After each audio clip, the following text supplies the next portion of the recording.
Thank you. Hello. Hello. Hi. Happy bank holiday. Last year I brought a book out called Utter Folly, and there are some copies of it, signed copies for sale at the back there. But just for you, just tonight, until tomorrow at midnight, the e-book version on Amazon has been reduced to 99p. So take advantage of this amazing bank. And if you bought a cut-price sofa today, it's bank holiday, you can now have something to read on it.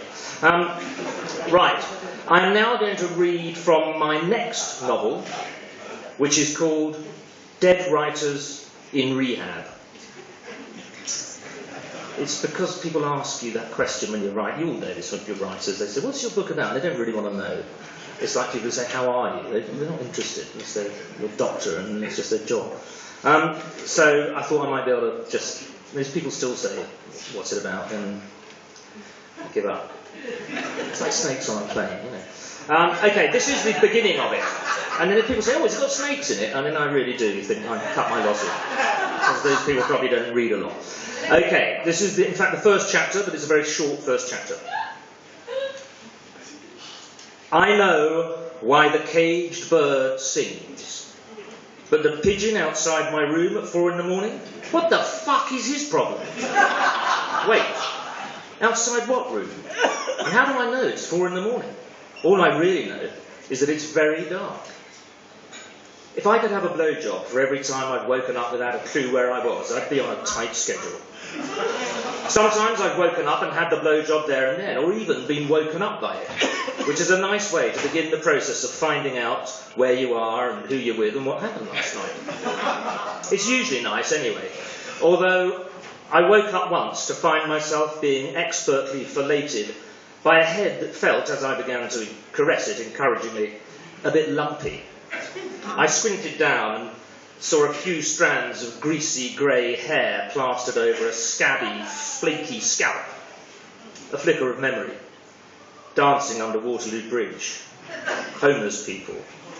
Then it all came back. It's amazing how much goodwill you can generate among a group of elderly derelicts if you arrive at their cardboard campfire with 2 bottles of vodka in the early hours of the morning. You can really cheer them up.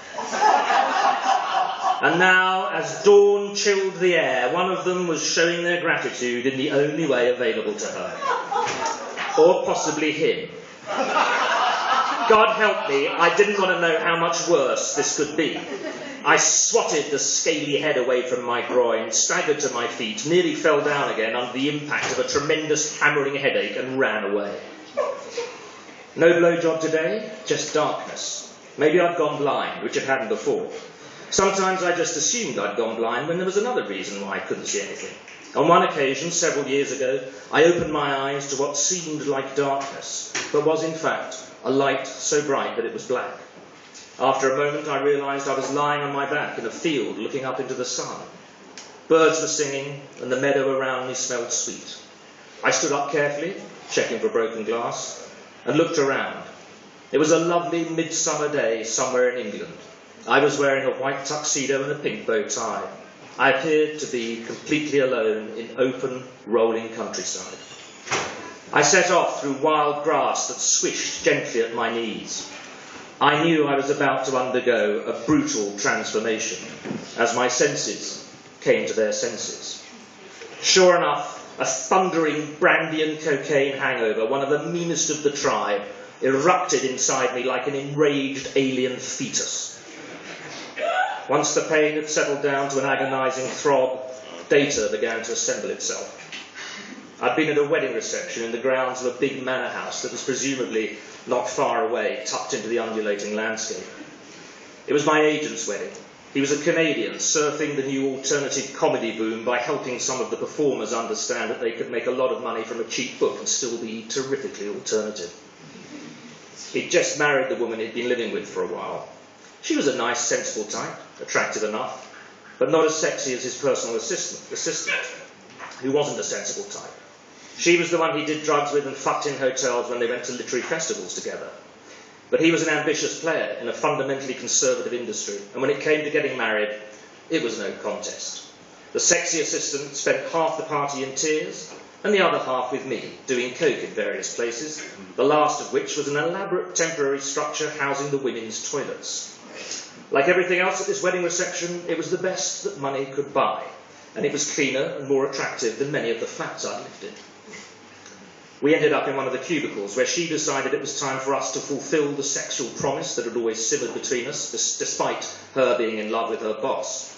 We were just getting into it when she changed her mind and decided that one more good, loud session of hysterical crying would do the trick for her. A guy we both knew was passing the toilets and heard her. He came in and found us half-dressed, me trying to do up my clothes, hers in disarray as she sank to the ground, howling with what the guy, who'd always fancied her himself, chose to interpret as trauma caused by my unwelcome sexual advances.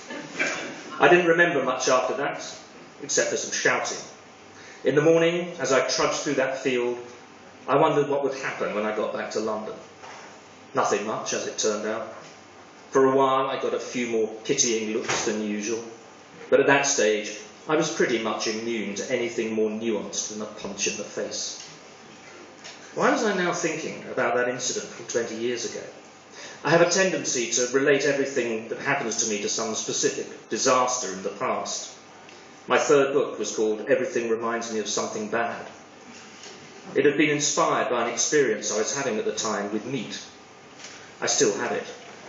I always line my grill pan with tin foil, and certain types of meat, especially lamb chops, produce a cloudy yellow fat that pools on the tin foil in a way that reminds me of how freebase cocaine and heroin, if it's pure enough, will liquefy when you chase it down a strip of foil with a lighter underneath it. For 2 or 3 years after I'd given up drugs for the final time, the trigger was so powerful that I had to call my sponsor at NA.